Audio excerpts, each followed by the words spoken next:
আজিৰে পৰা দুদিনীয়াকৈ শিৱসাগৰৰ ধিতাইপুখুৰী উচ্চতৰ মাধ্যমিক বিদ্যালয়ত প্ৰাক্তন ছাত্ৰ-ছাত্ৰী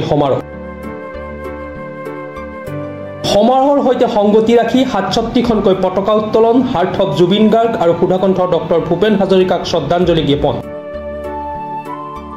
শিৱসাগৰত শিলাকুটি, বেট্টাৰী, বকতা, হাঁহচৰা মৌজাৰ সংগমস্থল ইতিহাস প্ৰসিদ্ধ ধিতাইপুখুৰী উচ্চতৰ মাধ্যমিক বিদ্যালয়ে ৬৬ বছৰ অতিক্ৰম কৰিছে।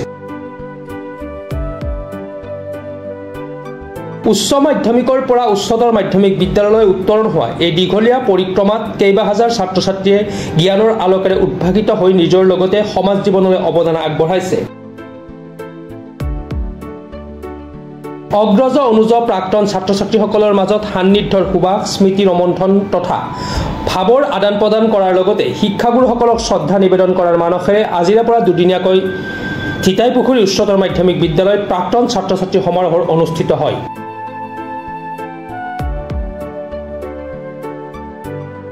দুদিনীয়াকৈ অনুষ্ঠিত এই প্ৰাক্তন ছাত্ৰ-ছাত্ৰী সমাৰোহৰ সৈতে সংগতি ৰাখি ৬৭খনকৈ পতাকা উত্তোলন কৰে। লগতে স্মৃতিতৰ্পণ, বৃক্ষৰোপণ, গ্ৰন্থমেলা উন্মোচনৰ লগতে বিভিন্ন কাৰ্যসূচী অনুষ্ঠিত কৰা হয়।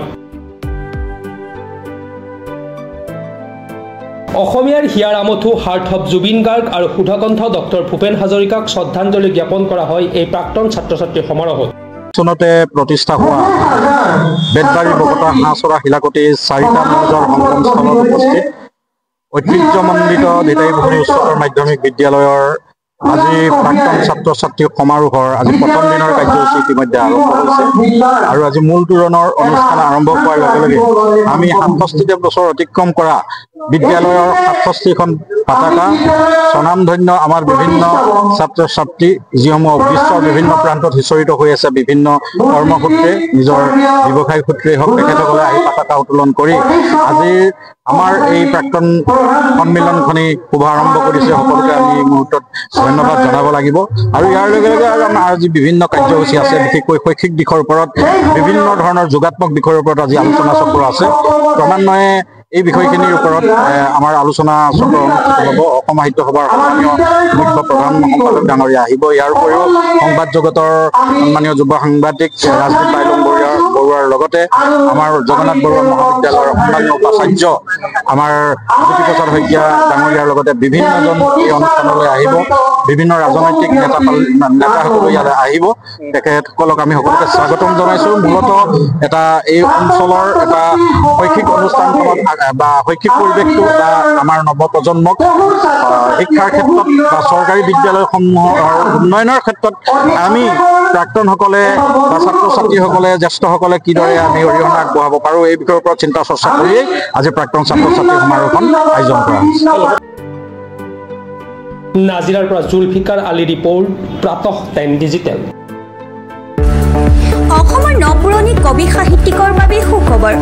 প্ৰভাতী অসম সংবাদ গোষ্ঠীৰ দ্বাৰা পৰিচালিত সাপ্তাহিক কবচে আয়োজন কৰিছে এখন কাব্যগ্ৰন্থৰ প্ৰতিযোগিতা। সগৌৰৱেৰে ৩০টা বৰ্ষত খোজ থোৱা অসমীয়া সাপ্তাহিক কবচ কাকতখনৰ উদ্যোগত কাব্যগ্ৰন্থ প্ৰতিযোগিতাৰ আয়োজন কৰা হৈছে। ২০২২ চনৰ পৰা বৰ্তমানলৈ প্ৰকাশিত অসমীয়া কাব্যগ্ৰন্থ দুকপিৰ লগতে লেখকৰ সম্পূৰ্ণ নাম ঠিকনা সঠিককৈ লিখি অহা ৩০ নৱেম্বৰৰ ভিতৰত তলত দিয়া ঠিকনাত ডাকযোগে পঠাব পাৰিব। আমাৰ ঠিকনা সাপ্তাহিক কবচ, প্ৰভাতী অসম সংবাদ গোষ্ঠী, বিজয়নগৰ ডাকঘৰৰ সমীপত, কলিতা মাৰ্কেট, ৩য় মহলা, জিলা কামৰূপ অসম ৭৮১১২২। মোবাইল নম্বৰ হৈছে ৯৪৩৫১১৪৬৬৬ অথবা ৬০৩৯৭1898 অথবা ৯৮৬৪০৮৪৬০০ অথবা কাৰ্যালয়ত হাতে হাতে জমা দিব পাৰিব। এই প্ৰতিযোগিতাত বয়সৰ কোনো সীমা নাই। অহা জানুৱাৰী মাহত ফলাফল ঘোষণা কৰাৰ লগতে বঁটাসমূহ বিতৰণ কৰা হ'ব। সকলো প্ৰতিযোগীকে মানপত্ৰ প্ৰদান কৰা হ'ব।